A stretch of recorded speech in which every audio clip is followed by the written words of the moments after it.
அலைக்கும் வரஹ்மத்துல்லாஹி வபரக்காத்துஹு. பக்குவப்படுத்தும் நோன்பு.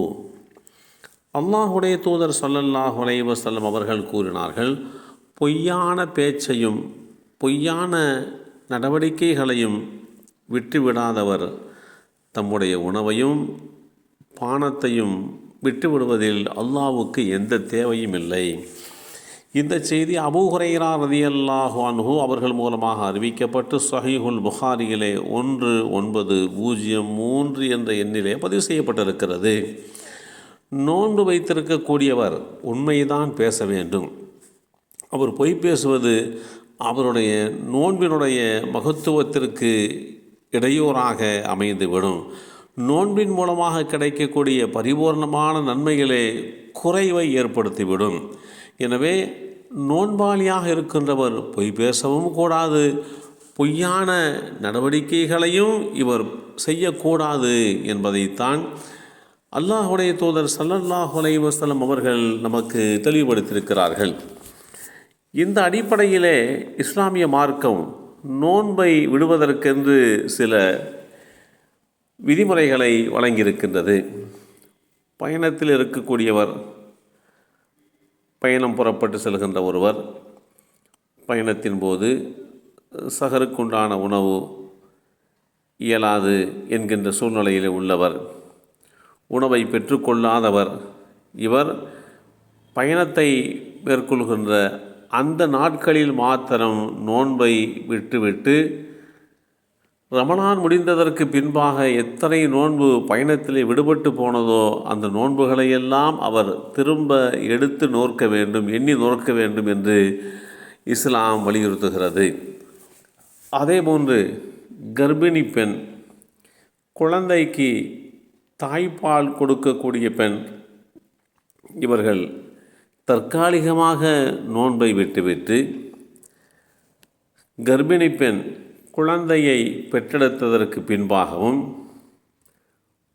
தாய்ப்பால் கொடுப்பவள் அந்த தாய்ப்பால் கொடுக்கக்கூடிய காலம் முடிந்ததற்கு பின்பாக எத்தனை நோன்புகள் விடுபட்டு போனதோ அந்த நோன்புகளை எண்ணி எடுத்து அவர்கள் நோற்க வேண்டும், அந்த நோன்புகளை பிடிக்க வேண்டும் என்று அல்லாஹுடைய தூதர் ஸல்லல்லாஹு அலைஹி வஸல்லம் அவர்கள் நமக்கு வழிகாட்டி தந்திருக்கிறார்கள்.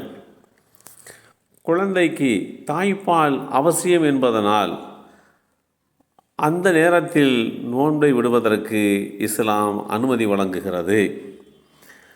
கர்ப்பிணியாக இருக்கின்றவர்கள் பல நோவினைகளுக்கு ஆட்படுவதனால், ஒரு அசௌகரியமான சூழலை பெற்றுக்கொள்வதனால் அவர்களுக்கும் இப்படிப்பட்ட சலுகைகள் வழங்கப்பட்டிருக்கிறது.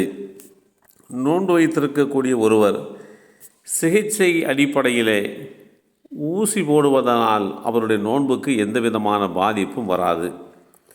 நோன்பாளி தலைக்கு எண்ணெய் தேய்ப்பதாலோ நகம் வெட்டுவதாலோ அவருடைய நோன்பு முறிவு ஏற்படாது.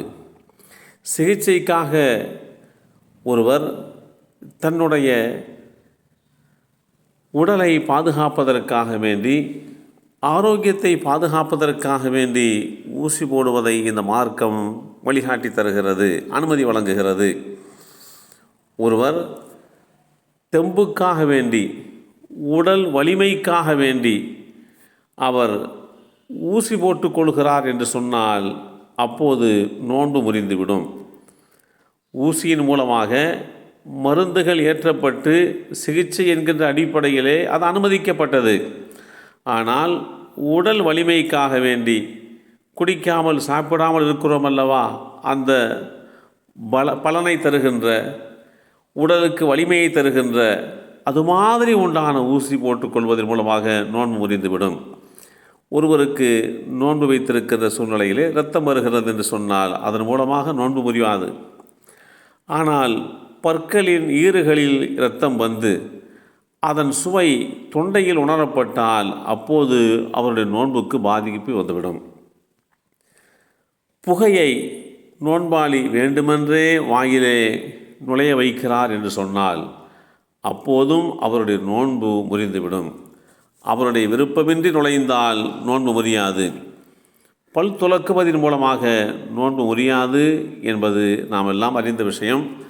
ஆனால் இமாம் ஷாஃபி ரஹ்மத்துல்லாஹி அலைஹி அவர்கள் பல் துலக்குவதன் மூலமாக அது ஒரு மக்ரூஹ் என்கின்ற குற்றத்தை ஏற்படுத்திவிடும். நோன்பாளி முடிவெட்டி கொள்ளலாம், அதன் மூலமாக நோன்புக்கு பாதிப்பு ஏற்படாது. இப்படி நோன்பு என்றால் எப்படி கடைபிடிக்கப்பட வேண்டும், அதற்குண்டான யதார்த்த நிலைப்பாடுகள் என்ன என்பதை இஸ்லாம் தெளிவுபடுத்தி காட்டுகிறது. எல்லாம் வல்ல அல்லாஹு தாலா புனிதமான ரமலான் மாதத்திலே முழுமையான முறையிலே நோன்பு நோக்கக்கூடிய வாய்ப்பை நமக்கும் நம் சந்ததிகளுக்கும் வழங்கி அருள் புரிவானாக. அஸ்ஸலாமு அலைக்கும் வரஹ்மத்துல்லாஹி வபரகாத்துஹு.